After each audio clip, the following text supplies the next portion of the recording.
11ویں بات یہ ہے کہ گھر کے اندر آپ اپنی نوٹ بک خود بنائیں اور اہم باتوں کو اس میں لکھنے کی عادت ڈالیں۔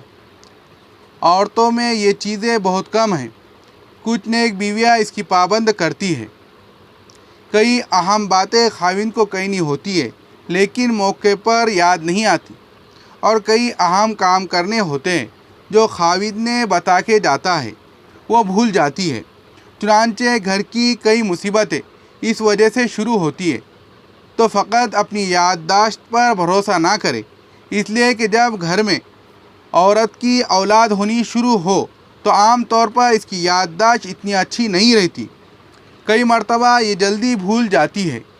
جب گھر کے اندر ڈائری ہوں گی تو اپنی اس ڈائری میں خاوند نے جو کام کہے وہ بھی لکھ لے، کسی اور نے کوئی کام کہا تو وہ بھی لکھ لیا، کسی کو کام کے لیے کہنا ہے تو وہ بھی لکھ لیا کرے۔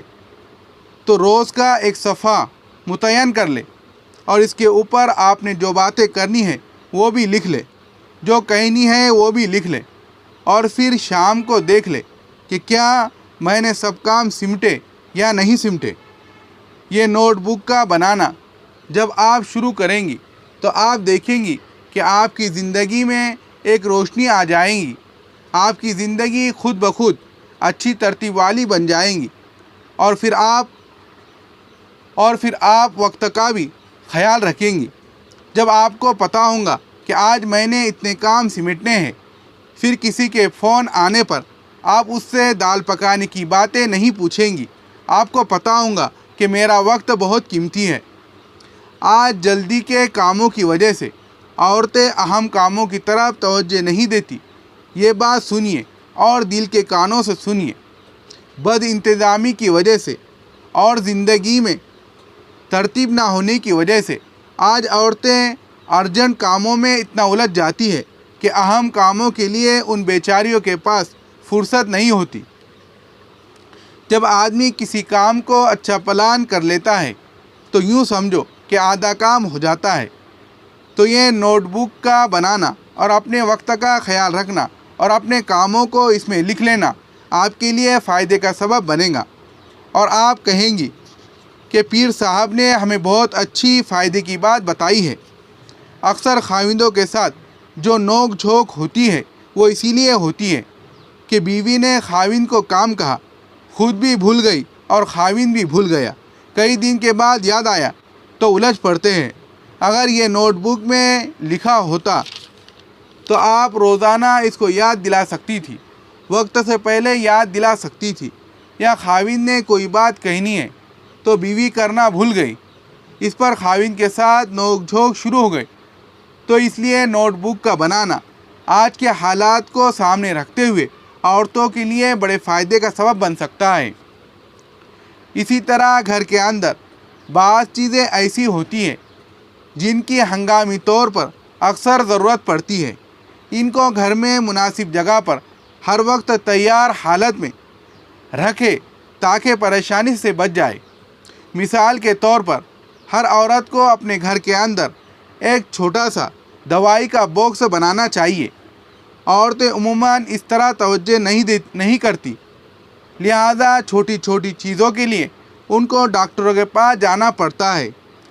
ذرا سا کسی بچے کو زخم آ گیا تو کہتی ہے، اچھا چلو جی ڈاکٹر کے پاس۔ اب ڈاکٹر کے پاس تو بچے نے جانا ہے، ماں اس کے ساتھ ویسے ہی جا رہی ہے۔ جب ایک عورت غیر محرم ڈاکٹر کے پاس جائیں گی تو اس سے بھی بات کرنی پڑیں گی، کئی مرتبہ چہرہ بھی کھول بیٹھیں گی، اور کئی مرتبہ پھر بات سے بات بھی بڑھ جائیں گی۔ اس لیے شیطان کے دروازے کو بند کرنے کا آسان طریقہ یہ ہے کہ روز مرہ کی جو دوائیاں ہوتی ہے یا چیزیں ہوتی ہے وہ گھر کے اندر رکھ لی جائے۔ سر درد کی گولی اور بخار وغیرہ کی دوائی کو سمجھنا بہت آسان ہوتا ہے، تو ہر گھر کے اندر عورت اپنا دوائی کا باکس بنا لے۔ فرض کریں بچے کو کوئی چوٹ لگ سکتی ہے یا آپ کا ہاتھ جل سکتا ہے، تو اگر گھر میں کریم رکھی ہوں گی جو زخم پر لگانے کے لیے یا جلنے کی کیفیت میں لگانے کے لیے ہے، تو جب زخم پر فوراً چیز لگ جائیں گی تو پھر اس کا نشان جسم پر نہیں رہے گا۔ ہوتا کیا ہے کہ بچہ جلا، یا فرض کرو خدا نخواستہ عورت کا ہاتھ جل گیا، اب ڈاکٹر کے پاس خاوند لے کر جائیں گا اور خاوند کام سے شام کو آئیں گا۔ اب 4 یا 5 گھنٹے زخم اسی طرح گزریں گا، تو ڈاکٹر کے پاس جانے سے پہلے اتنا نقصان ہو چکا ہوتا ہے کہ زخموں کے نشان رہ جاتے ہیں۔ تو گھر کے اندر دوائی کا کچھ انتظام ہونا چاہیے۔ یہ عورت کے لیے دنیاوی اعتبار سے بھی اور دینی اعتبار سے بھی فائدے کا سبب ہے۔ عورتوں کو کوشش کرنی چاہیے کہ مرد ڈاکٹر کے پاس جانے سے پرہیز کرے، تاکہ اللہ تعالیٰ غیر محرم کے فتنے سے محفوظ فرمائے۔